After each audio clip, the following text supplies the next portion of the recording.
Hi, my name is Tom Costa with Acumatica, and today we're going to be looking at the landed cost functionality that our distribution suite has in the purchase order module.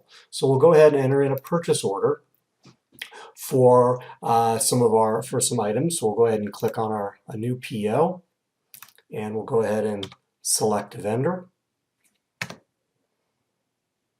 We'll go ahead and add a line item to it. We'll select our Acer laptops and quantity 10. So at this point, we're now going to release the PO, and now we'll enter in the PO receipt for it. So now we're going to receive those goods in. And as you'll notice, we have that ability to enter in an estimate of the landed costs that we think we're going to get. So if you wanted to put an estimate in and start factoring in the freight amounts for your average costing, you can.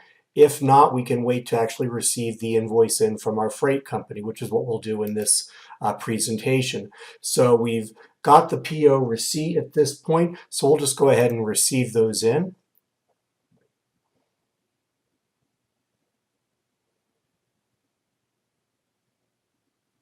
So we've received the PO in at this point. So our next step would be to go over to our accounts payable module and start receiving the invoices in for both the goods and for the freight amount. So the first step is we'll go ahead and receive it for the goods first. So we'll go ahead and select our vendor,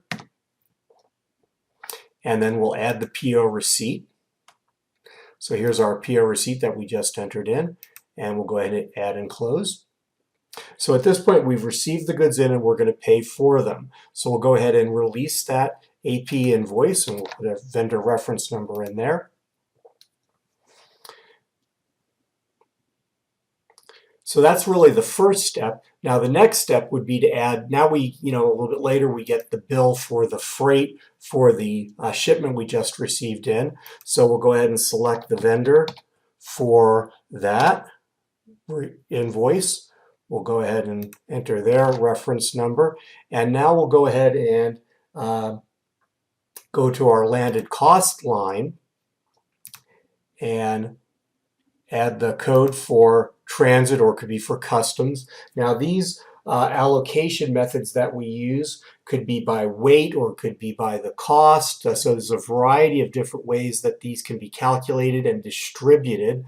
So for the transportation cost, we have it being distributed by the weight of the item, but it could be by the cost or the quantity. So a lot of different ways we can set these up. Our freight costs were $250 off that invoice. And now we'll select the PO receipt that they'll go up against. So we'll select the one we just had. And so at that point, we've brought in that extra $250, and we're going to spread it against that PO receipt number. So we'll go ahead and release this AP invoice. So now we've received the goods in, we've paid the vendor for their goods, we've paid the freight company for the freight to get them here. So now let's go ahead and look at that item master. So we'll just go to the distribution suite, inventory, and we'll pull up that particular item that we just received in.